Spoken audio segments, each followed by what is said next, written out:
Welcome to episode 8 of the Silver Savage podcast. This episode is brought to you by Combat Iron Apparel, the highest quality apparel for fitness-minded patriots. I am actually on my way out to dinner with Devin, the owner, wearing a Combat Iron Apparel t-shirt, Combat Iron Apparel socks, Combat Iron Apparel hoodie. I do look 100% like a Combat Iron Apparel walking ad, but that's only because I really like their stuff, and over half my wardrobe is probably Combat Iron Apparel stuff. Check out combatironapparel.com and use the code SilverSavage10 to get 10% off your next purchase. This episode is also brought to you by our parent company, Masada Tactical, the premier self-defense and self-protection training group around. If you're a civilian looking to learn self-defense or how to safely use a firearm, if you're a law enforcement officer, military team member, security professional, corporate professional that's just interested in enhancing your overall safety and security, check out our training website, training.masadatactical.com, and use the code SilverSavage10 for 10% off your next training class. Today on our show, we have Chris Anderson. Chris is a United States Marine Corps vet who served as a police officer in Anne Arundel County Maryland for over 20 years. Chris actually ended his Marine Corps service as a sergeant while stationed at the Pentagon, where he was during the 9/11 attack, something we will be discussing during this episode. During his police career, Chris was a member of the Quick Response Team, where he was also the assistant team leader. He's also a firearms instructor, sniper, Rappel Master, defensive tactics instructor, tactical emergency medical technician, and more.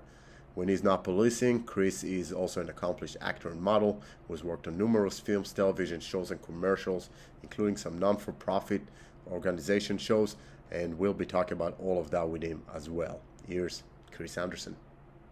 What's going on? What's going on, Chris? It's been a while. Can you guys hear me okay, by the way? I can hear you, BK. Hey, did you just intentionally give us that butt shot? No, that was completely accidental. Oh, well, we appreciate it. Thank you. Sorry. I am recording, by the way, because what we found out is that the best conversations happen right before, right? So it's going to be like a B-roll at the end, and just kind of scroll through all of this. Exactly. Hey, well, we want it to be organic. We don't want it to be fake, so. Well, first and foremost, we're here. Welcome to the Silver Savage podcast, and to all the listeners, we have Chris Anderson here today, a friend of mine, coworker. I'm excited to talk to you about some of your ventures, and I know BK is too. I'll let the audience hear from your mouth who you are, what you do, and we'll kind of get into it. And so for the audience to know, I know you personally. I respect you as a mentor when we were on SWAT, as a friend, and as a police officer. So, but Chris Anderson. So tell us about yourself. Yeah. Thanks for the introduction. My name is Chris Anderson. I am 43 years old. I am currently a 20-year member of the Anne Arundel County Police Department. Prior to my law enforcement career, I was in the United States Marine Corps for 4 years. Got out as a sergeant back in 2002. Grew up in rural North Carolina, a small suburb of Raleigh. So I was born and raised, and did a little bit of moving around, and ended up in Florida when I went to high school, and joined the Marines out of Florida. So most of my life, I guess I've been moving around. So North Carolina, Florida, Maryland. Spent a little bit of time in Virginia going to schools, stuff like that. But 20-year career with law enforcement, and a large chunk of that, 14 years, was spent with the SWAT team for the Anne Arundel County Police Department, and just a whole myriad of jobs in that particular unit: sniper, medic, assistant team leader, tactical Rappel Master, defensive tactics instructor. I mean, there's all sorts of stuff that has gone into a 20-year career. And when you look at it in black and white, you're like, oh, it all fits on this page. But it's been a 20-year career stretched out, learning, growing, and trying to pass on those things that I learned and that I benefited from going to those schools, and meeting BK, going through BK's defensive tactics course. That's always a significant emotional event. Very significant emotional event, and I got the photos to prove it. No, and I mean, the experiences, the people that you meet along the way, the networking, the brothers that you meet and that you take with you, a little piece of them kind of becomes part of you as well, in that sort of environment. At least I think it does anyway. It does for me. Oh, absolutely. Absolutely. And I know one thing that's synonymous with you and I, and we'll kind of get into it. And I'm curious too, to hear from what you have to say, the concept of the Silver Savage, which BK kind of introduced and pushed, that we're not, we always see ourselves as warriors without a war, when we're out in the military and stuff like that.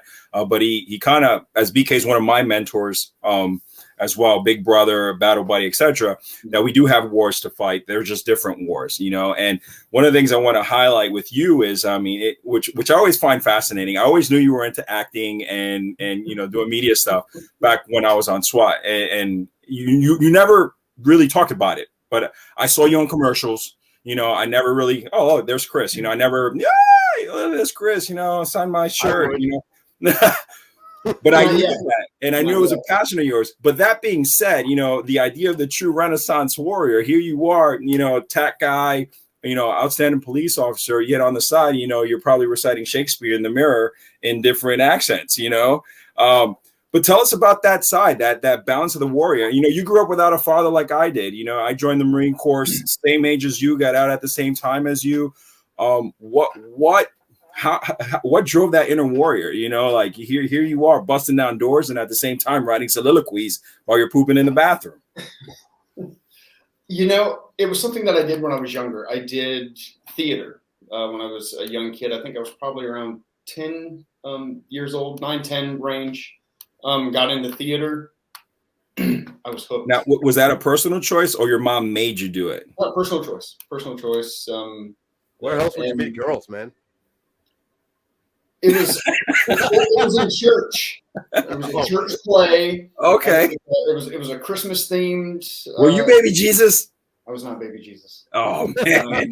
I was actually the kid who hated Christmas, didn't want anything to do with Christmas, didn't want my family to do anything with Christmas. And then it was kind of like a Christmas Carol where I was cast out and able to look from the outside and looking at everything that my family was enjoying during the holidays and stuff like that, and that I wasn't a part of anymore. And I mean, I can still remember, I don't remember the name of the play, but I can still remember some of the scenes and some of the way that I felt when I was doing it. And, eventually you kind of start listening to outside influences. Oh, this isn't going to go anywhere.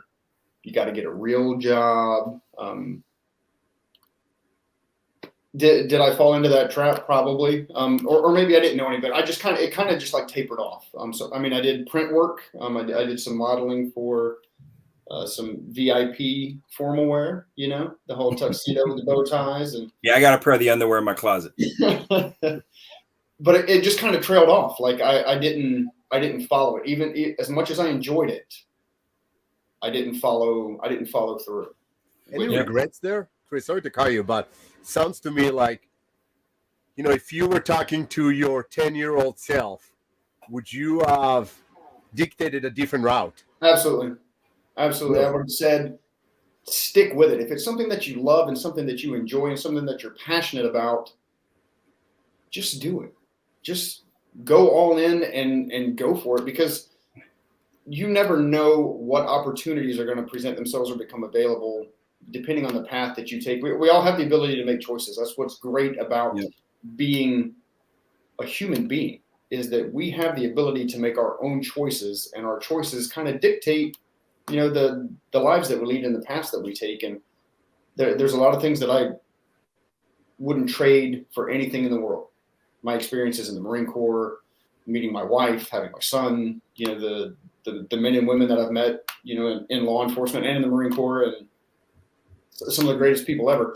And then on the flip side of that, the people that I've met in the industry, the entertainment industry, just so many generous, willing people that are ready to take you with them. Hey, where are we going with this? What are we doing? How can I help you and help you help me at the same? It's just, it is a very, I don't want to say cutthroat industry, but it is full of disappointment. Well, you know what it is, Chris. And again, it's like BK said, I didn't mean to cut you off. And it's something that BK and I have learned in our ventures too. And we'll talk about your nonprofit about empowering veterans and stuff. But we're veteranpreneurs ourselves. And we realize that in that veteran community, when you join the military, law enforcement, you can do business with a handshake, but in the real world, it doesn't work that way.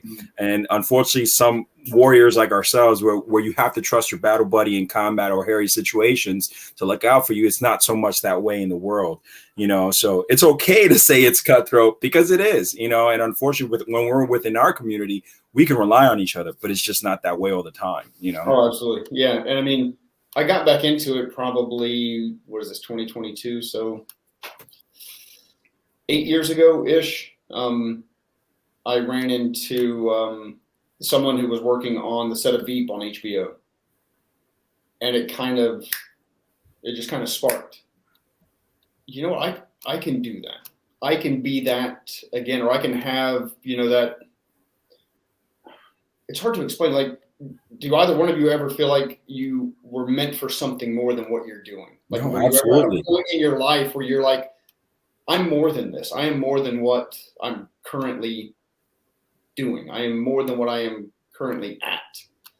And I found an opportunity to move on it and move forward. And, I think a lot of times we make a lot of excuses in our lives not to do something, whether it's too hard, it takes too much time, instead of creating opportunities to do something, to make ourselves better, to make our lives better, to make our families' lives better, to make our teammates' lives better. And I'm just as guilty as anybody else when it comes to, procrastinating and putting it off, and I'll get to it. I'll do it. And making excuses after excuses after excuses. And at some point, the excuses have to stop. And that's kind of where I got to, where like, I can't keep making excuses for why I'm not doing something that I want to do, or being successful, or being an entrepreneur, or being a mentor. It's very easy to fall into that complacency and just be okay with the status quo. I'm like, oh, things are good. I'm all right. But am I good or am I great? And it's those details that separate, the good from the great. If that makes sense. It does. And Chris, I think you're hitting exactly what this podcast was supposed to do when we started is, especially people in our age group, right? We had our careers, we have our families, and not that we have any regrets, but for me, that's not the end of the road. And I actually feel now I am more capable of pursuing some of the bigger things that I wouldn't have been able to do 20 years ago, right? So for people to seek those opportunities and capitalize on them when they find them, that's a big thing. And that's what we're trying to motivate people to do, which exactly is what you're doing, right? Absolutely. Let me ask you this. So you said you're 20 years with the police department, right? I don't know what retirement age is like by you, but is this something you're planning on pursuing? Is that like your next career? Yes. I mean, I'm not. I was waiting for that. Yes. I could retire in what is this, January? I can retire in April. I am months away from eligibility. Is it something that I'm going to give up? Absolutely not. I have a 17-year-old getting ready to be 18-year-old that's going to start college in the fall, which isn't cheap. I love what I do. I love the people that I'm around. I love the organization that I work for. I feel like I've been very much supported over the past 20 years, not only by the department, but by my friends, by my teammates, by my colleagues. And, if the right opportunity presented itself, that you have that option, would be my next move. And you can go, I've been back for almost 8 years doing it again. I spent a lot of time in the trenches, a lot of background stuff, a lot of auditions, a lot of no's. You have to get very comfortable with being told no on a regular basis. And here recently, just last year, I was told yes for the HBO series We Own the City with John Bernthal, and Reynaldo Marcus Green being the director, and then David Simon, which everybody knows from The Wire, and George Pelecanos. They adapted a book written by Justin Fenton from the Baltimore Sun called We Own the City. And it's about the drug task force in Baltimore and the corruption and the fallout from that. And I was good enough. I'll say it. I was good enough to land a recurring role on the series. It's a 6-part limited series that's supposed to be hopefully released in the spring on HBO Max. But the director saw something in me and said, "Hey, I'm going to give this guy the opportunity to be a part of this." And hopefully I knocked it out of the park. We'll see, after the cutting room floor, because you're like, "Oh, I did all this stuff." And then you go watch the show and you're like, where did it go? Like, oh, it's in the room on the floor over there underneath the lights. But no, I think it was very well put together, very well organized. Casting is ridiculous. Some of the actors and actresses that are in this are just they're up there. And first and foremost, congratulations on that. I've been following. I told you I'm going to be your first groupie and stalker when you become famous. But how was that? This was a dream of yours when you were 10 years old. 10-year-old Chris. And I'm curious as to how did 10-year-old Chris end up in the Marine Corps? What drove that? But you get out of the Marine Corps, you're in law enforcement. You say, I'm going to do this, and here you are amongst big names like Bergenthal, whom everyone knows is the Punisher and all this stuff. And here you are, a Silver Savage, you're up in age. And, is that going through your mind? Like, here it is. This is my opportunity. I took it and I'm growing. How did that feel? How was that whole experience? It was a very humbling experience for one.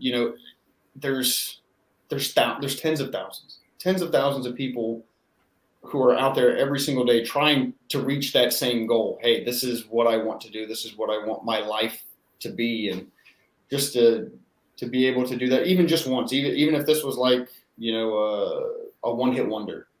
And this is the only time I ever get to do it. All of the sacrifice and the struggle, because I can't tell you how many times I was on the New Jersey Turnpike at 3:30 in the morning, driving to Manhattan to do an audition. And thinking to myself, what are you doing here? Just like, and I mean, because that's from Annapolis, that's a 3.5 hour ride. Oh, yeah. Plenty of time to talk to yourself. And kind of to talk yourself out of something. Yeah. I'm telling you, like, I cannot tell you how many times that you're just, you kind of beat yourself up a little bit. Like, I have a job, I have a career, I have a family that loves me. What is driving me to keep pursuing and doing? I love it. And so, Chris, aside from loving it, because you hit on something, that drive. We all have to drive, some more than others, right? And you talk about tens of thousands of people going for a position. And that's true in every industry, in every job, right? Not quite the same numbers, but trying out for SWAT, there's a bunch of people and only a handful make it and so forth, right? So that drive is really what separates the ones that make it from the one that don't. Because we all start. We all try out the same thing, right? But some just want it a little bit more. What's that drive for you? What gets you to drive those 3.5 hours at 3:30 in the morning?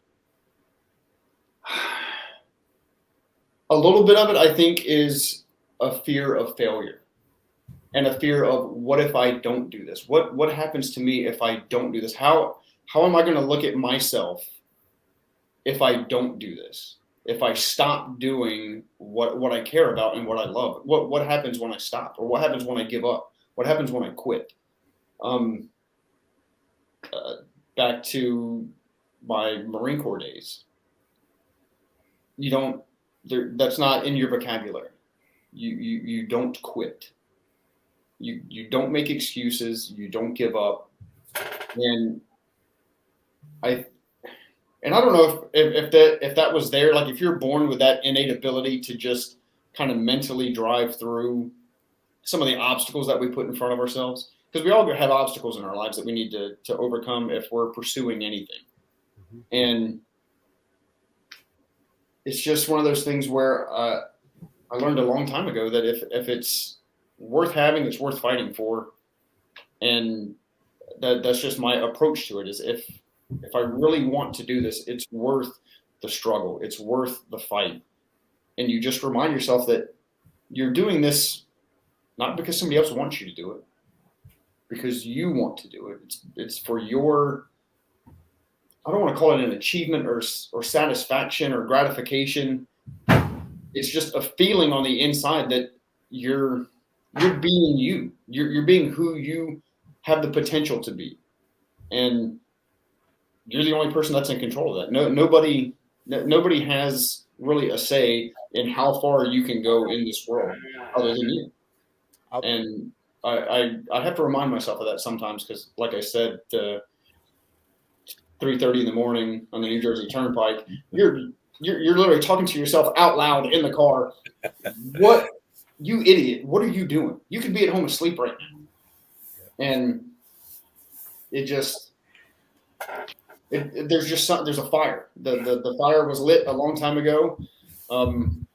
As far as my desire to accomplish the things that I make my mind up that I'm going to do. Hey, I'm going to do this. And the fire still burns today. I mean, 43 years old, and I'm still got up at 5 a.m. this morning, went to work all day long, came home, PT'd, had dinner with the family, got ready to sit down and talk with you fine gentlemen. And I don't know about fine gentlemen, but well, I mean we're all still on, the bourbon and cigars, and I mean that's we're working on that. We don't stick our pinkies up or anything, but it's there's so much, and Steve, you might be able to attest to this. There's so much in the past 20 years that I've seen that is absolutely devastating. And BK, you've taught thousands, probably tens of thousands, all over the U.S., all over the world. And the stories of the people that you've encountered and been a part of their lives, there has to be some sort of release, some sort of cathartic. Absolutely. Whether it's acting, whether it's woodworking, whether it's being a recreational pilot, like whatever it is, there has to be something that releases all of that.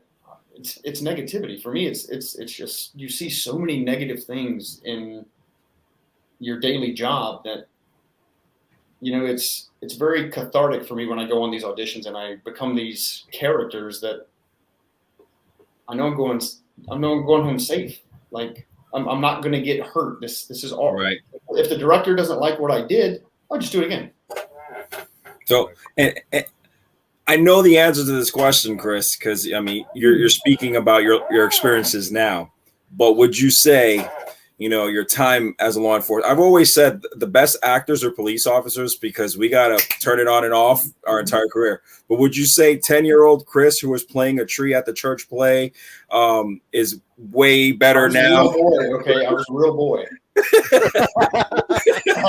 We played Pinocchio, but especially now with all the experiences, and we really only work side by side when we want to SWAT together. And you've had an extensive law enforcement career similar to mine as well. And I know for a fact that those experiences have changed me. I'm not cool like you two. You've been on the screen. BK is a character in a book, although female, but still a character in a book. 2022, don't judge. But how did that change the way you act? I mean, especially being on a police series at that. What I try not to do is bring too much of my experience because I think it kind of gets in the way of entertainment. If that, you got to find that balance. Well, I mean, we've all seen the shows. We've all seen SWAT and CSI, and we don't watch programs and movies and television shows and series for documented history. We're not looking at a documentary. We want to be entertained. And I messed up so bad on an audition in Pittsburgh. I was auditioning for the Jason Momoa film, Good Girl. It's either Good Girl or Gone Girl, one of the two. I just know Aquaman. And I was in the room with the director, a couple of the producers, and they asked me, because I mean, I went in, I don't remember exactly what year it was, but I had a mustache from SWAT school. And we asked all the candidates, asked all the candidates to grow their mustaches in while they were in the school. So we're going to grow them too, because I'm not going to ask you to do something that I'm not willing to do myself. So they asked about the mustache. And I'm like, no, it's a gag, for SWAT school candidates. And they're like, oh, you're on the SWAT team. And I'm like, yeah. And then they started asking me about the show SWAT. So, of course, me being the guy to always stick my foot in my mouth. I see where this is going. You kind of like talk up, oh yeah, the backwards baseball caps and kicking in the door with 3 dudes with tennis shoes and running. It's a bit much, yeah. And I kind of, went down that rabbit hole with them. But in hindsight, when I left, and I thought about it as soon as I said it, as soon as it came out of my mouth. And I mean, they weren't involved like with the production or anything like that. But the thing that we have to realize, especially in law enforcement, when you're talking about television shows like that, people don't want reality. People want to be entertained. They want an escape from reality. They want the A-Team where they had, unlimited rounds. Nobody really died. And nobody ever got shot. Nobody ever reloaded. Like, that's what people want to be entertained. They don't want to watch a documentary in black and white about, U-boat 57. It was just one of those things where I wish I could go back and talk to him and be like, hey, I think it's the greatest thing ever. Like, if you want to dress up dudes with backward baseball caps, let them go, kick indoors and run into a house that's 4 stories tall with 3 guys and clear a house. The more than I still do the Hondo roll every time I teach at the range. Hondo roll. I slide over the hood of cars before I draw my weapon. That's So it. you know what? I'm also the guy that watches those shows and movies. I'm like, oh my God, I can't believe they just did that. Right? That kills me. But again, I'm coming at it from a different angle. They are getting That's better. the way that I approached it. Right.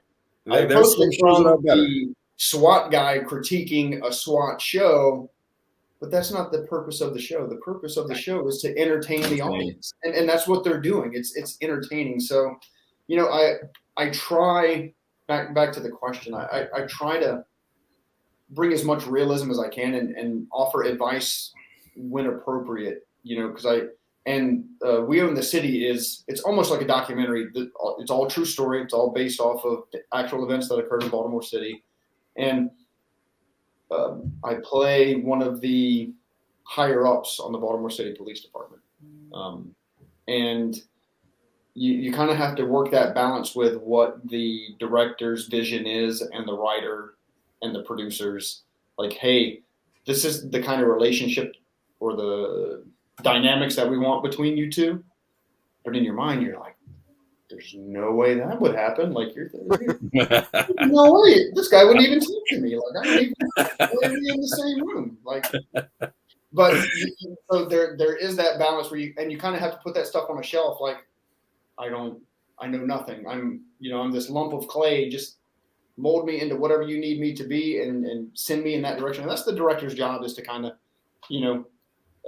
pass their vision through you into the audience. Like, this is what the director saw this person being and how it played out. And it is going to be ridiculous. I can't wait to see it. So I've read the book, but I'm looking forward to seeing it. I did not read the book, but everyone I've talked to said I didn't read that book. I read the other one. What's the other one? I'd have to go look at my bookshelf. Were there pictures involved? Yeah, actually, there was a lot of pictures, and they did it in crayons, so they did it for Marines. So. Was there a lot of? Yeah, there was a couple of taste pages. So, sorry, Steve. Go ahead. I can say that. So, Chris, so kind of changing the discussion a little bit, because your acting career is fascinating, but really, I want to talk about things that make you tick. And one of the things that I just found out that I found super fascinating, I wanted to learn more about, is your non-for-profit. Yes, I was just about to say that. Veteran Republic. Yeah. Well, this is a podcast, so people, unless they go on the YouTube, they won't see it. I thought he was doing this. I thought he was doing this at first, but I'll leave that alone. For the record, Chris is pointing at his left breast now. Veteran Republic has been it's been on the back burner, and I kick myself constantly about just letting it simmer. You know, I got the webpage. It's under development when you go to it. Still in the works. Got the the Instagram, the Facebook, the social media sites for it. I just joined, so. But my idea behind Veteran Republic is we are a republic built on the shoulders of veterans. And I think we can do more to help veterans, not just wounded warriors and all that, by not bad mouthing anybody by any means. All those organizations are fantastic. They have their purpose. They serve their purpose. They do great things for the veterans community. I was just watching something about the Gary Sinise Foundation the other day. Unbelievable organizations that do extraordinary things for veterans. But I think there are opportunities for veterans like myself to do more, to get involved more, whether it's the transitioning from their military career back into civilian life, which is difficult for some, because you think about like the special operations community, for one. Those guys are on a train go 100 miles an hour, and one day they just get off. Like I kind of know how that feels, leaving the SWAT community and going back to a different division within the department. So I was on that train going 100 miles an hour, and the transition from that into something else it's difficult. I think I lost like 17 pounds in a 6-week period. Just because you're lost, like you don't have that same mission, if that makes any sense. Your mission has changed. You still have a mission, just not the same mission, and maybe not as exciting, Gucci, fancy, running and gunning and kicking indoors, and days on the sniper range, and riding in the Bearcat, and all the fancy stuff that the guys think about when they think about SWAT. But I think, and if I'm able to kind of create an environment where there's a fostering of empowerment to veterans, a sharing of information, and assisting them in whatever it is, whether it's the transition back into civilian life, whether they want to be entrepreneurs and pursue their own business, whether they want to, I don't know, go to college and they need help with figuring out the GI Bill, or if they're looking for veterans benefits on the medical side. Hey, how do I file like VA claims? Some of this stuff is so overwhelming. Men and women don't know where to start. They don't know where to begin that process, and maybe there's something that I can do to help them in that process, to help them get their first foot forward and keep them moving in the right direction, or point them in the right direction, or give them the resources and the tools that they need to be successful in that next stage, whatever that next stage is for them. And that's awesome. Did I understand correctly that this is something you start in a specific community? So is it in Virginia primarily right now? No, that's Hometown Heroes. We'll get to that next. I'm sorry. I'm mixing a little bit. Veteran Republic can be anywhere. We're a generation of information, and primarily my idea was to have it online, and have these resources and these tools and these avenues for veterans. You just one click of the mouse, you get on, and hey, here's this resource that I didn't know that I had at my disposal that can potentially help me go in the direction that I'm trying to go, regardless of what that is, whether it's, like I said, education or business, or something to help them with resume building, and just so many different things that I think a lot of men and women struggle with initially, because they don't know that they've been used to a certain pattern for so long. They've been part of the government, that cog, they're a cog in that wheel that just, hey, everything's automatic. Everything, like your SRB is here, dental is here, medical is here, this is here, and everything is kind of already set up for you in that environment. And when you come out here, it's absolutely not the same. Like the pace that everything is moving at, and the direction that isn't there. There's no direction. They're just like, here, like, this is what you have, this is what you are, and this is what you have to work with. Well, how do I? And there's how many tens of thousands of veterans out there, hundreds of thousands of veterans, millions potentially, that are looking for. And it's not for everybody. Maybe not everybody needs that, that resource or that tool, but maybe there are other veterans that want to help. Right, and that's kind of offer their services and their resources and their tools, and it's kind of an idea to bring all of that together in one place so that everyone has access to it. Anyone that needs it, anyone that wants it, whether you want to actively participate in it or if you want to volunteer or become one of those people who is, compiling resources to provide for those men and women that are looking for that in their life. And there's so many out there. BK knows it. I sit on a lot of panels for veterans wellness, be it physical and mental health. And there are so many resources that I didn't even know exist, even as close as Annapolis for us, which are local. I was telling BK about the Valhalla Sailing Project. I hope to have them on here soon. And so many other things. And like you said, sometimes it can be overwhelming. I know it was, I never reached out, now as I get older and more mature and you learn to cope with stuff, it's, you just kind of deal with it. But now it's an era where you don't have to deal with it. We're here we've been there, we've done it. Let's make it easier for you guys. Oh, absolutely. Yeah. So I'm looking forward to what you do with Veteran Republic, and I'll definitely be a part of it somehow as a mentor. I know BK will, I will, Silver Savage, Masada, and all that stuff, because it's basically what we do in our community. Now, BK alluded to it by accident. Tell us about Hometown Heroes. I've watched the episodes. I'm a history major. I love, American anthropology and stuff like that. I drive BK with this stuff all the time. But tell us about Hometown Heroes. Hometown Heroes. I guess we're in 2022 again. Let's see. It's probably we're in our third season of Hometown Heroes, and prior to that, it was from my understanding, it was a nationwide search for a host for this program that was going to highlight just I really disagree with saying the word ordinary, because these people are far from ordinary. These people are extraordinary.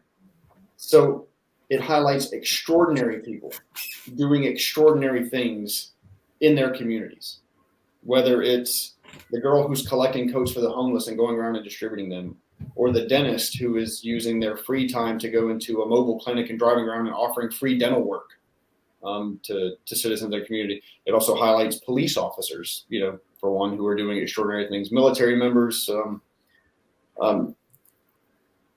It's an incredible show, and it all takes place down in the Hampton Roads area of Virginia. So if you guys have ever been to Norfolk, Little Creek, all that. So that whole entire area, and they try to find locations like museums, places of interest for locals to go that maybe those locals don't necessarily know is there or haven't, been exposed to. So they find, like, the Mariners Museum was one of the places we just went.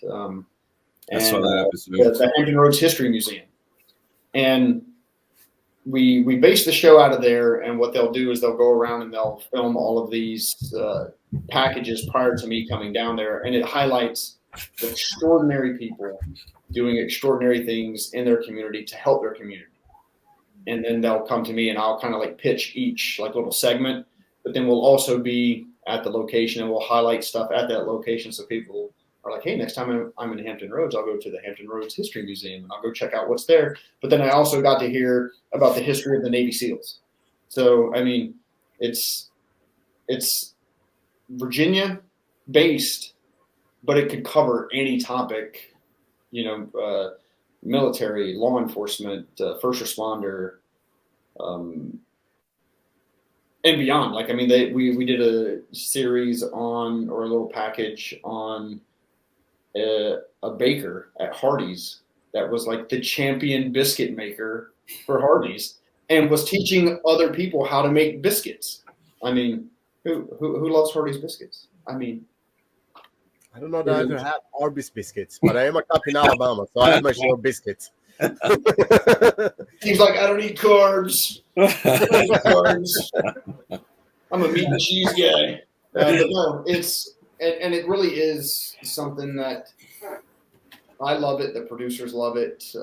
Everybody involved with the production and the post, and just it's very heartwarming to hear and see the stories that we highlight, because I think everybody listening to this knows that there's just a lot of negativity in this world. Not just in the world, but that's highlighted with news and media, social media, all that. You see so much that is just, it's just flat out negative. There's no positive spin on it. Death, murder, mayhem, robbery, like just unbelievable tragedies. You rarely hear of the good stories, the good people, the good stories, because I don't know, it's not salacious. It doesn't make people tune in. It doesn't make people buy papers. Right. And, I think this show's attempt at highlighting, some positive people and some positive deeds being done in their local communities, I think is second to none. And I mean, I usually don't watch the things that I'm in. I watch every single episode of Hometown Heroes, even though I was standing there doing it. It's kind of weird. But, I love hearing the stories and the people that are involved in the stories. I mean, it's pretty awesome to me. Now, speaking of stories, two more things I kind of want to pick your brain on, because everyone has stories to tell. I could sit here, we could stay here for hours listening to BK stories, my stories, whatever. But one, you were in the. We're not going to do that. How was that? We're not going to do that. No, we need a lot more time and we'd each need a bottle of whiskey or bourbon. I know. I can go fix that real quick. I got two right. I know there's one close. I got about 3 right here within arm's reach. So you were in the Marine Corps. I was in the Marine Corps. I was deployed during the 9/11 attacks. You happened to be stationed at the Pentagon. Is it okay to ask what that was like? I know you've shared on the department and different things, but that's a very significant event. You were essentially at ground zero for one of the biggest terror attacks on the country. Although I was already deployed in a far off country, I was not home, and it affects you different. BK can relate to something like that, and I learned that when I was in Israel with him, where like us in the U.S. military, when we deploy, quote unquote, to combat, it's usually in a far off place. Mm-hmm. And when I was with BK in Israel, when they deployed to combat, they got on the local commuter bus and went 15, 20 minutes to the border, and they were at war, so just if you would, how was that being this trained United States Marine, but you were at home being attacked? Yeah. I mean, I was, at the time, how old was I? I was just turned 22. I was going to say, you probably were around 21, 22. Just turned 22 the week before. So I was a very young sergeant stationed inside the Pentagon. I happened to be the only Marine from our program there that day. I worked for the Secretary of Defense for Public Affairs, and it was a very odd day. It was very, I don't know. It's hard to put it into words. You kind of, when you're there, you don't feel like it's really like this is not happening. Like this is not really happening. I mean, we're talking. This is the Pentagon. We're in the United States of America. This isn't foreign soil. This isn't some faraway place. We're not. Overseas. We're in the nation. We're right beside the nation's capital, and it can kind of be likened to a movie set. Is when I came outside after the initial part of it, which I didn't think was real either, because we knew all morning what we thought we knew anyway, what was going on up in New York with the impacted planes. And when somebody came and told me, I was like, man, get out of here. Like, stop playing around. Because we had all said, hey, something's going on. Like, this is not by mistake. And when he came in, it was an Air Force guy that I was working with, Airman Vaughn. And he's like, a plane just hit the building, because the lights didn't go out. Sirens didn't, no alarms, no nothing. I mean, it's a large building, and I was on the C ring, and if you think about The Pentagon, it's 5 rings, A, B, C, D, E being the outer. I was in the C ring on the 3rd floor. And if he hadn't come in that room and told me, and the alarms never went off, I never would have known. I'd have worked the rest of the day, came outside and be like, where'd everybody go? Because that's just how big and secure that building is. But the follow-up from that was just we helped as many people as we could. We got the information that the Shanksville, Pennsylvania plane was also headed in that direction, and I mean, there was a lot of speculation at that point. Is it coming back here to finish the job? Is it headed to the White House? Is like nobody knew. It was all just guessing at that point. But we attempted to do everything we could to minimize further damage to the people that were there. The building can be replaced, but the people who were trapped, because initially the first thing was start to triage, because I mean that's EMS 101. Figure out who is what, and start putting people in the appropriate categories and start helping in that fashion.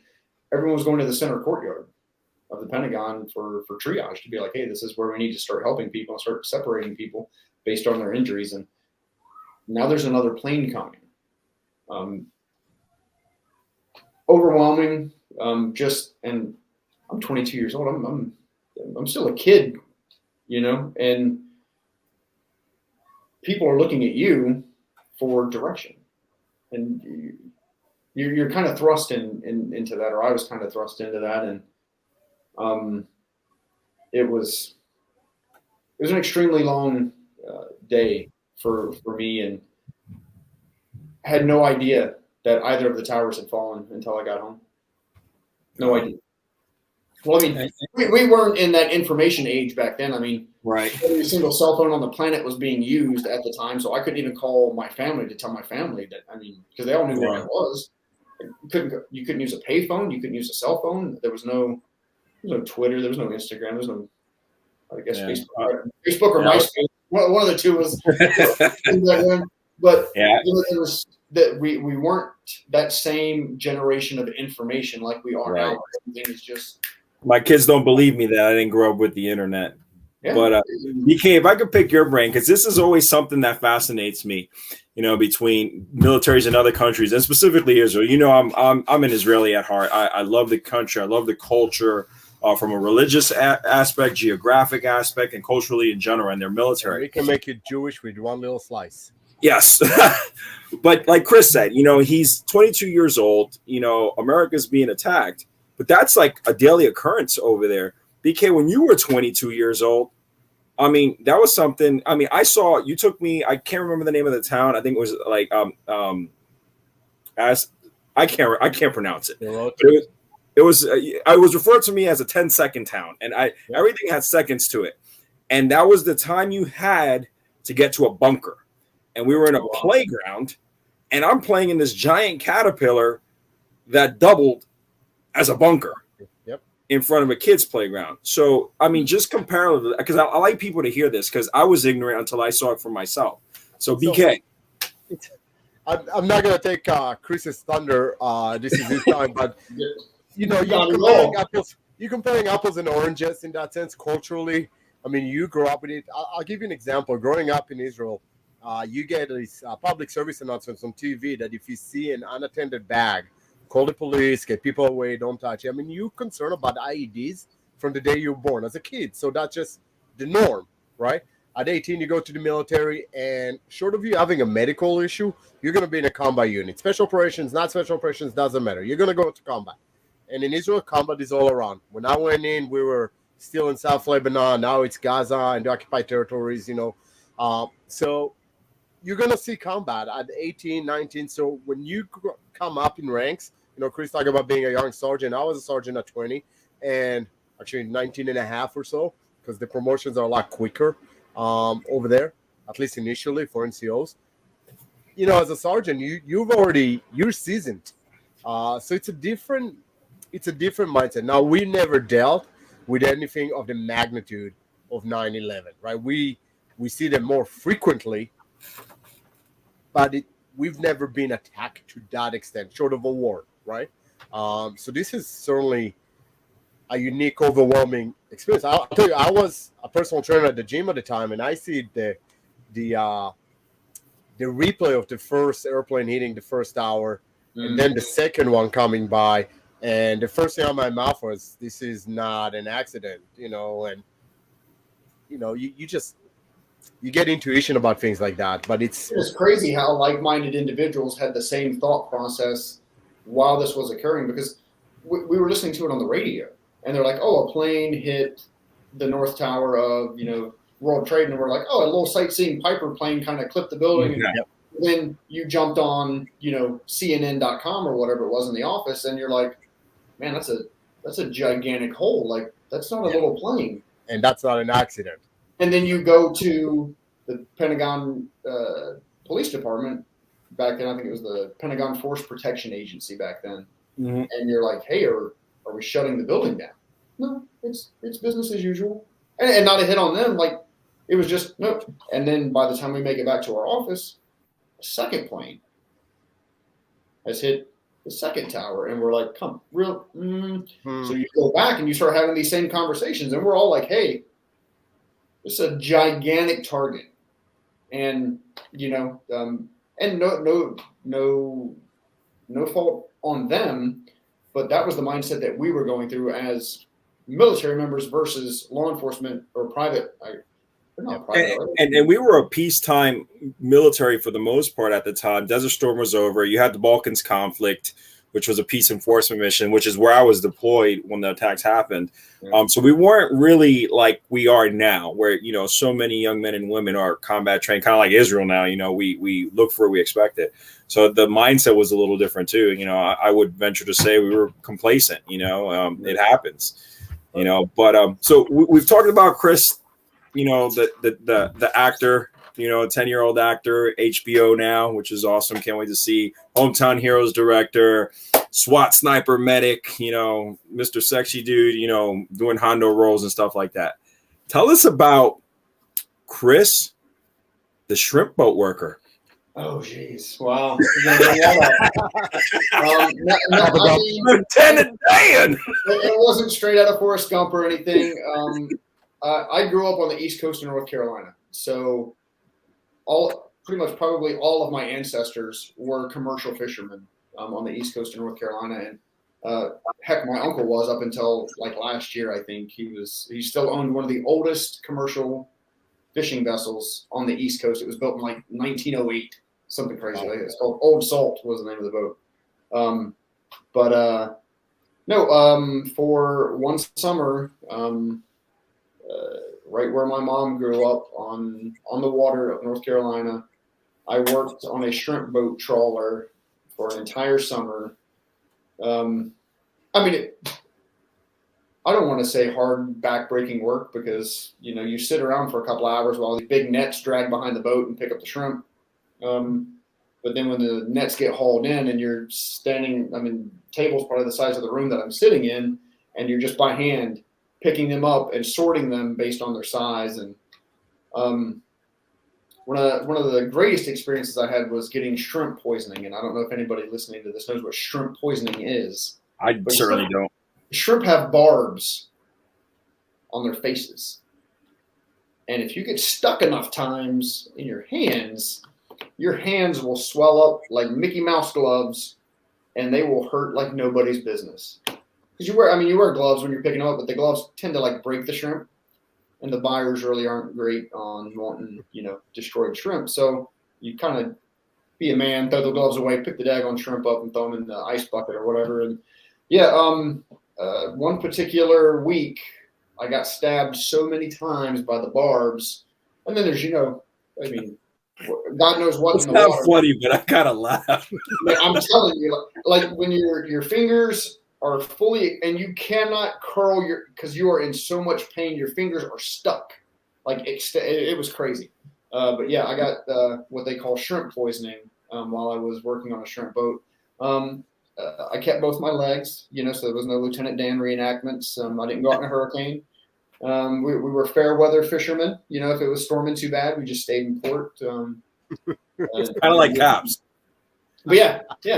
I'm not going to be cold, wet, or tired. Well, we were always tired, but I mean, but some of the best sunrises I've ever seen in my life, because you go out at sunset and you come back at sunrise, you shrimp all night long, and most of us just spent hauling the nets around. But some of the best times of my life, and it teaches you about hard work and discipline, and just enjoying what we have, and because that's for a lot of, and I didn't realize it until the time that I was doing it, that all of my ancestors, that was their life. That's what they did, and it was kind of cool to be a part of that. Would I want to do it again? Not now, but no, great experience. I enjoyed it. Can't miss those pretty hands now. Oh yeah, no. Chris, I know we're running short on time, and I know Steve has a few closing questions for you as well. But before we do, one thing I'm taking from our conversation, which was awesome. I could easily go a couple more hours, and I would actually delve a lot more into terrorism and whatnot. I think that's. Oh, we'll just bring them back. A different topic. Sounds good, but sounds like a thread throughout your life, from acting to policing, military, what you do now with non-for-profit organizations. There's a lot of mentoring involved, right? There's a lot of guiding people through, like you said, you've been mentored and now you're mentoring others. You talked before about what's driving you, and the one thing that I kept thinking is, for me at least, it's regret. I feel like that's the worst feeling in the world, and I have a few regrets. And when I do something these days, it's like you said, what if you didn't? I'm like, I don't want to ever feel that regret again, right, of not trying something. So as a mentor, what would be your advice to two populations, actually? One is to these millennials that we have growing up. I posted something today about making fun of a Starbucks barista, and all the comments are about this new age of people that we have growing in this country, it's ridiculous, right? And then the other one is, what kind of advice you would give to people in our age group, those silver savages out there? The millennials coming up, I would probably tell them, don't be afraid to fail. Do not be afraid of not making it the first time or the second time or the third time. So somebody who I looked up to tremendously when I was a kid, believe it or not, Michael Jordan. I was a huge Carolina basketball fan when I was a kid. Watched him when he played with the Bulls, and something that he has said, and I'm sure a lot of people have heard it, is he said he missed 100% of the shots he never took.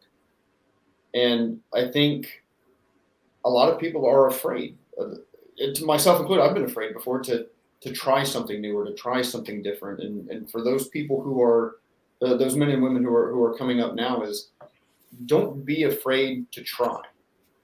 I'm more afraid now not to do something. Be like you said, to have that regret of not, like the woulda, shoulda, couldas. Like if I wanted to be a helicopter pilot, or if I wanted to be like Steve, like a nude model. I mean, what I like you. I don't want that question in the back of my mind saying, what if I had done this? What if I had taken that opportunity that I was given to do this? And just don't be afraid of what other people think about what you're doing. The haters are going to hate regardless. And that's a weird saying to hear come out of my 40-plus-year-old mouth. Haters going to hate, but people are going to hate on you if you are successful and you're doing what you want to do and you're living your life and you're living that dream. There are going to be people that look at you like, I don't know why they hate you, but they hate you because you're doing what they can't do. You're doing what they won't allow themselves to do. They're not giving themselves the freedom to let go. Let go of that, whatever it is. Let go of that fear. I call it fear. Like, just do it. Like, if it's something that we're not guaranteed tomorrow. We are not guaranteed tomorrow. I was not guaranteed September 12th. of 2001. That was not a guarantee. But I woke up the next morning. There were a lot of men and women that didn't. So don't hold on to whatever that fear is about what if, because you might not get to ask yourself that question. Right. Only inevitability in life is death. That's it. And I mean, and you never know when that's coming. You never know when that's coming. And you know what? I'm going to leave my mark. People are going to remember my name. Like, might not. Oh be yeah, everybody. I'm gonna have it tattooed on my chest when you're famous. It might not be everybody, and you might not want to wear me like a skin suit, but it's one of those things where, and to bring that even, I want, and it's hard for me to say because I lost my father when I was 6. I did not have that positive male role model in my life. I was raised by a single mother, and I took little pieces of the men that I had in my life when I encountered them. There was a retired colonel that was my ROTC instructor in high school. That dude was a savage. That dude was in his 50s out there running with freshman, sophomore, junior high school kids, smoking the heck out of them on PT in his 50s. And he didn't have to do that. And you kind of look at that like, well, why was he doing it? He wanted to do it. He wanted to be out there. He wanted to set that example for that younger generation because he knew, just like all of us know, and probably some of the people listening, the people who are coming behind us are going to be replacing us. Their mindset and their attitude and their drive and their ethics are going to replace us. Because pretty soon we're going to be, and it happens to everybody, we're going to be in that position where we're in our, hopefully octogenarian age when we're up in the 103s, 104s, sipping on. Hold on, I gotta look that up real quick. Octogenarian. But we're going to be sipping on the same aged barrel bourbon as we are, and there has to be something that I can leave for my son. Amen. That he can look at me and be like, that's maybe he doesn't want all of his dad. Maybe he wants to be his own man and create his own way and create his own path.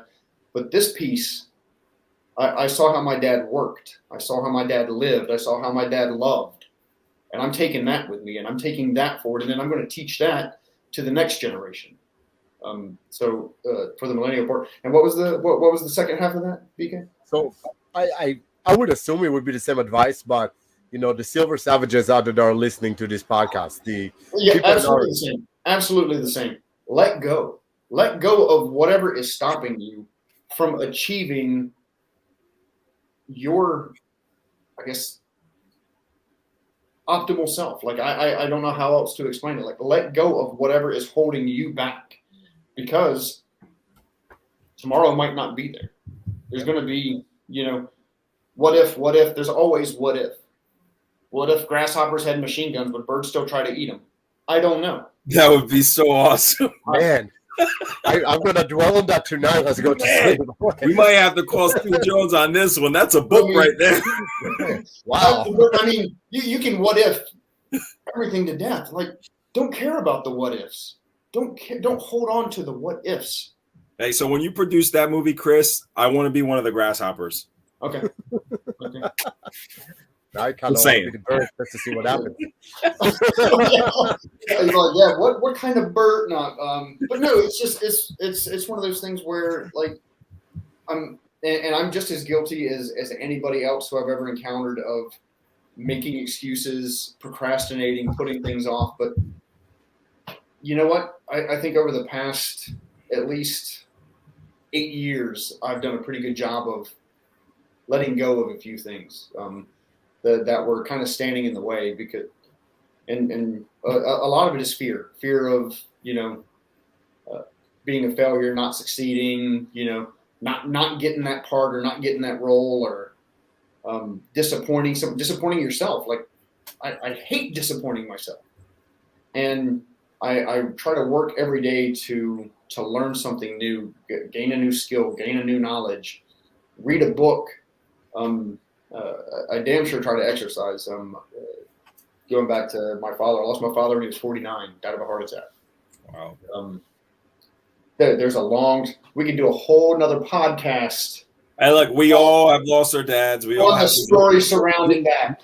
You're definitely coming back, Chris. Don't worry. We're gonna have a crying session on this. It could be a Days of Our Lives episode on that whole thing, because it is a bizarre story.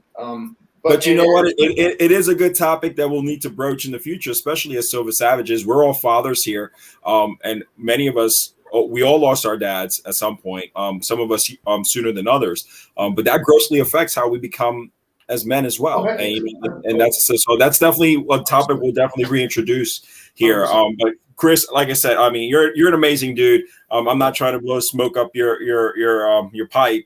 But I told BK before, you've met BK, we trained before. When I first got on the SWAT team, wet behind the ears, you were one of the few that actually, not to throw anyone else under the bus, but you embraced that concept of training the person who's going to come up next, you and a few others. And I was grateful for that. So you are the true embodiment of that Renaissance warrior, as BK says that, what do you call it? Like that?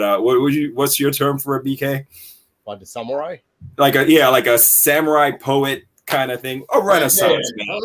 But and I'm grateful for that. But now I'm going to put you in the hot seat. Oh, all right, because we do this with all our guests, and because I know you a little intimately. I've been on operations with you in my short time on SWAT. I think I was on DSWAT for 7 years. How intimately are we talking here? Not. I don't know. The lights were really dark in the bear can. I do know where that one mole is on the left side. Wait. Yeah. So I like to do a little trivia. Something I did even in roll call as a police sergeant. People love the trivia. I like to bust balls, but I'm doing it particularly geared towards you. All right. And this is for bragging rights. Maybe you'll win a prize. Maybe you won't. I don't know.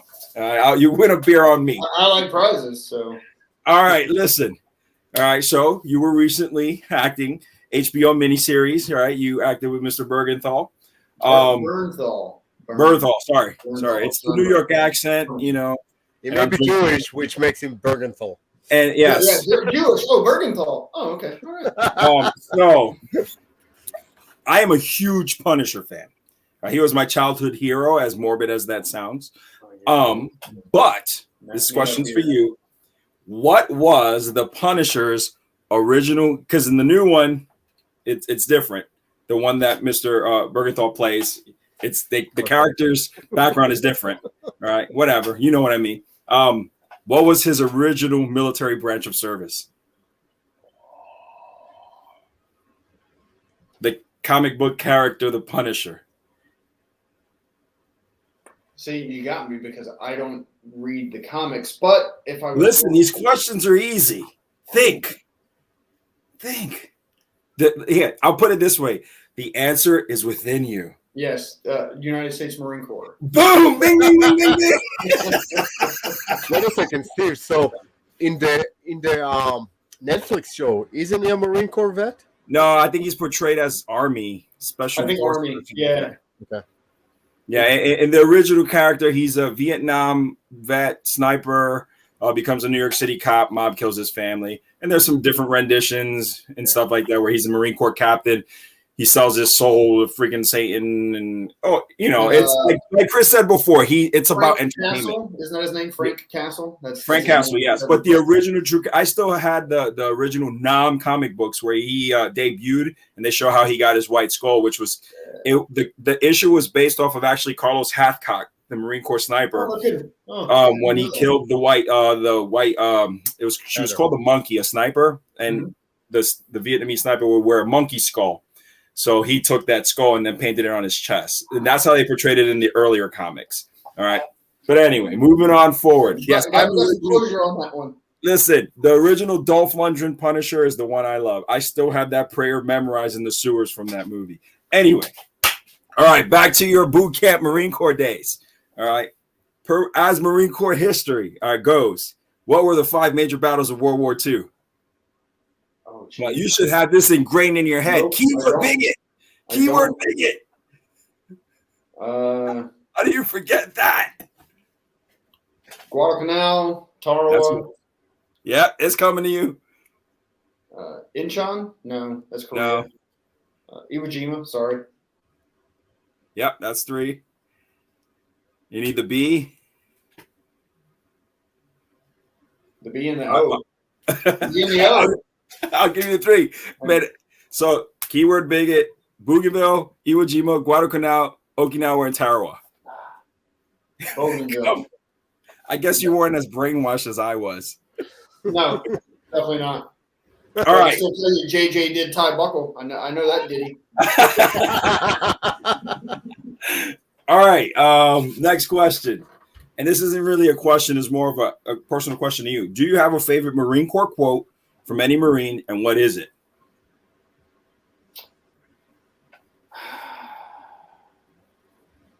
I don't really. There's just none that come to mind, and if I tried to recite them, I would probably not recite it. Mess it up. Well, I'll share mine then. There's the one retreat hell we just got here. Right, which is the 3rd California West Coast Marines. So mine's is if I charge, follow me. If I retreat, kill me. If I die, avenge me. That's always been my favorite Marine Corps quote. All right. I'm gonna put you on the spot again. You obviously are not gonna get this because you couldn't get the 5 major battles of World War II. Yeah. Do you remember your first Marine Corps general order? I'll give you a hint. To take charge. To take charge of my post and all property in view, something like that. Boom! I knew it'd come back. It's in there, man. It's in there. To quit my post on properly relieved. Like there's a couple more in there. Yeah, there's 11 general orders. The hardest ones were 6 and 11, which was 6 to walk my post in a military manner, keeping always on the alert, observing everything that takes place with insider hearing. Yeah. Dude, I know my articles of the Code of Conduct, too. I can recite the articles of the Code of Conduct. I'm an American fighting man fighting in the forces to protect our country in our ways, and I'm prepared to give my life in its defense. What about the Marine Rifleman's Creed? You got me. I ain't got it either. So, but you know what's funny? It's funny because kind of it goes back to what like Chris was saying with entertainment stuff like that. You see that portrayed in movies like Full Metal Jacket and stuff like that, but it was never ingrained in boot camp. I probably saw it once, but it was never like you got to memorize this and that. It was not intricately a part of the culture when I was in, But you see it in movies all the time. The mission of the Marine Corps Rifle Squad. To close with and locate, close with, and destroy the enemy. Yeah. So like stuff like that is ingrained, but a lot of the stuff you see on TV, which like you said, a lot of it's entertainment, and it's like I saw the Rifleman's Creed once. It was a poster on the wall, but we weren't forced to memorize it or anything like that. Yeah, I don't even recall seeing it on the wall. I know we said goodnight to Chesty Puller every night we went to bed. So yeah, I mean, I got really intimate with a scrub brush and a mop, so that was my creed. Chris, if somebody wants to follow you or any of your organizations, where can they find you? The Hometown Heroes is on YouTube. It's under the Your View. That's YURVIEW Your View channel on YouTube. I'm also on Instagram at Just Chris Anderson. You can also find Veteran Republic on Instagram, and I try to. I'm horrible at it, but it's at Veteran Republic on Instagram, and I try to post as much as I can. I feel like sometimes I'm tied to my phone too much, and I pay too much attention to my phone and social media and stuff like that, and I kind of get behind and I kind of slack. I should probably find some young kid who's a little bit faster than I am to kind of keep up with that, and then my manager is telling me that I need my own Instagram page for my acting. It's just too much to keep up with. You need to hire like a personal assistant to do all of these social media websites for you. I have Twitter and stuff. I don't really get on there that much. TikTok. I have a TikTok, but yeah, there's no TikTok videos. I'm waiting for Steve to show me how to do all that stuff. And, I'm in. The whole world's going to know where that mole is. It's not just going to be you anymore. Yeah, I'm just not savvy with it yet. So, but no, I appreciate both of you for having me on. I think that you guys are doing great things, not only for the Silver Savage community, but for the military and tactical community in general. BK, I've been watching you for a long time, and it's one thing to watch something, on YouTube or on your Instagram, on your website, but I've been there. I've been kicked by BK, and the man is the real deal. I would probably, be more comfortable with him standing, 100 yards away if he was angry with me, than him standing anywhere near me. So, for anybody that has any questions about Israeli fighting systems and some gunplay and stuff like that, BK is the real deal. No better friend, no worse enemy. Oh yeah, that guy's gonna stay over there. If he's upset, he can stand over there. I'm not trying to think of being right by your guy's side, man. That's all. But and Steve, it really has been a pleasure watching you throughout the years too. I mean, you promoted and kind of went away a little bit and doing your whole supervisory thing, like a ninja. And it's I think it's coming time for me to take that step. So I'm going to try to kind of follow in your footsteps a little bit and get into that mentor role. Maybe take that next step forward, and hopefully we can all come together at some point soon, because we're not really that far apart, and get some things moving, get some things rolling, and kind of bounce some ideas off of one another. Because you know what, you surround yourself with like-minded individuals, and you're going to be successful. Well, whatever it is that you're pursuing, we'll establish that first physical colony of the Veteran Republic right here. I'm with it. Chris, thank you for everything that you do. I'm certainly inspired, and I told you, I sent you an email when I found out about some of the stuff you're doing, that I want to be more involved. So we're certainly going to be in touch on that.